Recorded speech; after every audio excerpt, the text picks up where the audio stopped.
కన్యా రాశి వారికి నవంబర్ 2025లో గ్రహగోచారం ఎలా ఉందో చూద్దాం.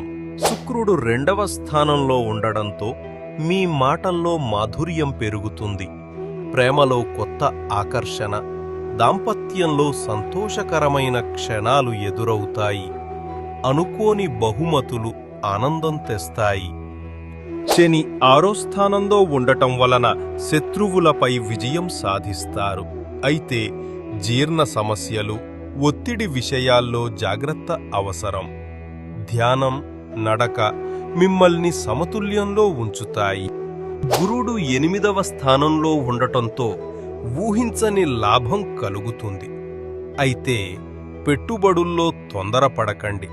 వివేకంతో తీసుకున్న నిర్ణయాలు మంచి ఫలితాలు ఇస్తాయి. రవి 3వ స్థానంలో ఉండటం వలన మీరు ధైర్యంగా ముందుకు సాగుతారు. పని మీద కేంద్రీకరణ పెరుగుతుంది. 16 తరువాత 4వ స్థానంలోకి రావడంతో కార్యాలయంలో శాంతి నెలకొంటుంది. నవంబర్ 5 నుంచి 9 వరకు ప్రయాణాలకు అనుకూల సమయం.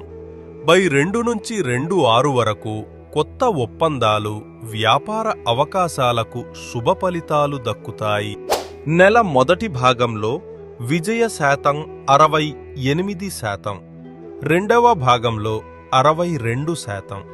మొత్తం సగటుగా చూస్తే ఈ నెల విజయ శాతం సుమారు 65%.